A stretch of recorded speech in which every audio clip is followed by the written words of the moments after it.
Halo Sobat Sipil, di video kali ini kita akan membahas topik pengujian hipotesis, di mana kita akan melihat apa itu taraf kesalahan pengujian hipotesis, uji satu arah dan uji dua arah, serta langkah-langkah apa saja yang harus kita lakukan pada saat kita mau melakukan pengujian hipotesis. Hipotesis statistik adalah pernyataan atau dugaan mengenai satu atau lebih populasi. Dengan mengambil suatu sampel acak dan menggunakan informasi yang diperoleh, diputuskan apakah hipotesis tersebut kemungkinan besar benar atau salah. Penolakan suatu hipotesis berarti menyimpulkan hipotesis itu salah. Sedangkan menerima suatu hipotesis semata-mata mengimplikasikan tidak adanya bukti untuk mempercayai sebaliknya. Karenanya, suatu pernyataan yang diharapkan akan ditolak selalu diambil sebagai hipotesis. Misalnya, pada penelitian suatu jenis vaksin baru, harus diasumsikan bahwa vaksin baru itu tidak lebih baik daripada vaksin yang lama. Baru kemudian kita berusaha untuk menolak asumsi itu. Hipotesis yang dirumuskan dengan harapan akan ditolak disebut dengan hipotesis nol, dengan lambang H0, yang merupakan hipotesis yang akan diuji dan nantinya akan diterima atau ditolak tergantung pada hasil eksperimen atau pemilihan sampelnya. Penolakan H0 mengakibatkan penerimaan hipotesis alternatif yang dilambangkan dengan H1 atau juga kadang dengan HA. Hipotesis 0 mengenai suatu parameter populasi harus menyatakan dengan pasti suatu nilai bagi parameter itu. Sedangkan hipotesis alternatifnya mengizinkan beberapa kemungkinan nilai. Kemudian taraf kesalahan pengujian hipotesis. Terdapat dua cara untuk menaksir parameter populasi berdasarkan data sampel, yaitu a point estimate yang berdasarkan satu nilai data sampel dan interval estimate atau sering disebut dengan confidence interval yang berdasarkan nilai interval data sampel. Menaksir parameter populasi dengan menggunakan a point estimate akan mempunyai resiko kesalahan yang lebih tinggi dibandingkan dengan yang menggunakan interval estimate. Makin besar interval taksirannya, maka akan semakin kecil kesalahannya. Selanjutnya, kesalahan pengujian hipotesis. Kalau keadaan sebenarnya itu adalah benar, dan kemudian kita menerima hipotesis tersebut, kita tidak melakukan kesalahan. Demikian juga sebaliknya, jika keadaan sebenarnya adalah salah, kemudian kita menolak hipotesis tersebut, kita juga tidak membuat kesalahan. Kesalahan akan terjadi kalau, yang pertama, kalau keadaan sebenarnya itu hipotesisnya benar, tetapi kita menolak hipotesis tersebut, kita melakukan kesalahan tipe 1. Jadi kesalahan tipe 1 adalah kesalahan bila kita menolak H0 yang benar, yang seharusnya diterima. Tingkat kesalahan ini dinyatakan dengan alfa. Dan yang kedua, jika keadaan sebenarnya adalah salah, tetapi kita menerima hipotesis tersebut, kesalahan tipe 2 yang terjadi. Kesalahan tipe 2 adalah kesalahan bila menerima H0 yang salah, yang seharusnya kita tolak. Tingkat kesalahan ini dinyatakan dengan beta.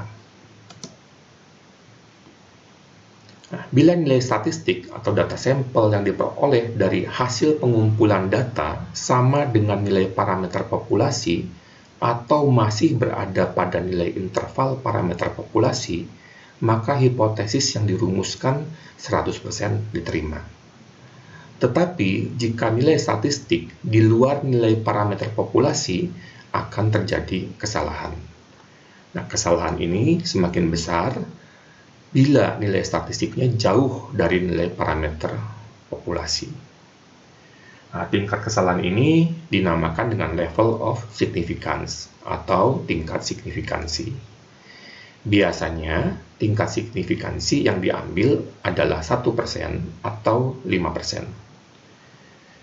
Suatu hipotesis terbukti mempunyai kesalahan 1% bila penelitian yang dilakukan pada 100 sampel yang diambil dari populasi yang sama akan mendapatkan satu kesimpulan salah yang diberlakukan untuk populasi.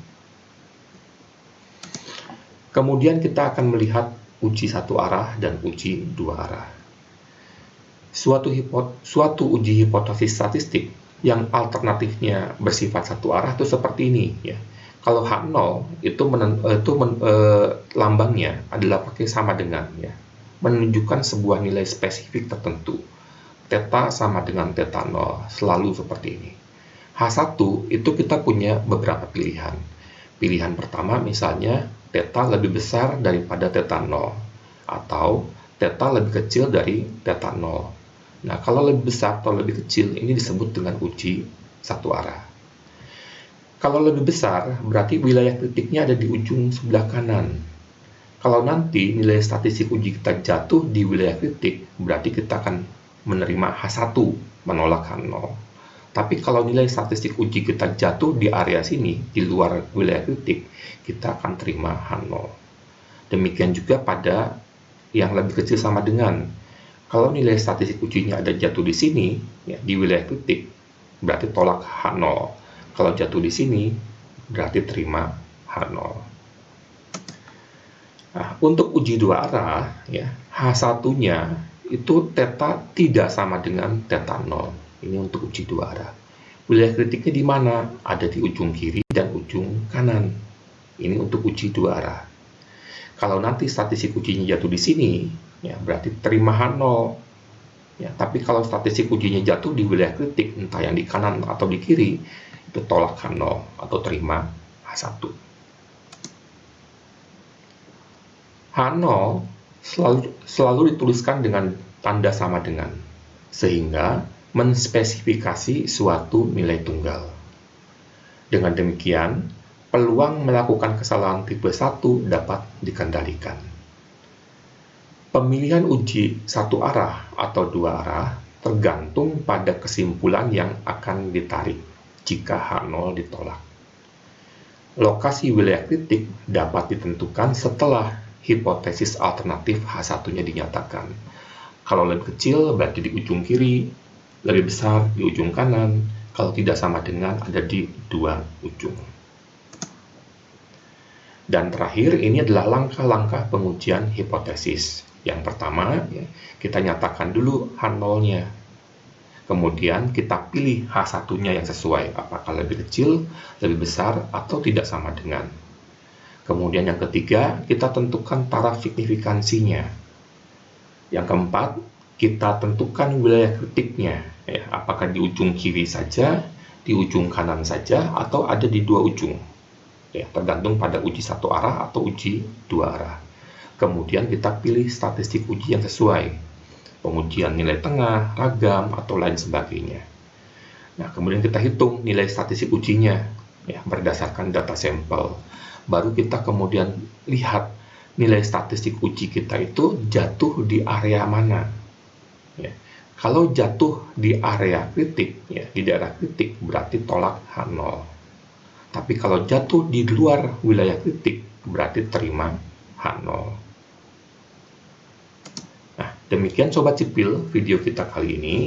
Semoga bermanfaat untuk semua Sobat Sipil. Kalau ada pertanyaan, silahkan tulis di kolom komentar. Sampai jumpa di video-video berikutnya. Salam Sobat Sipil.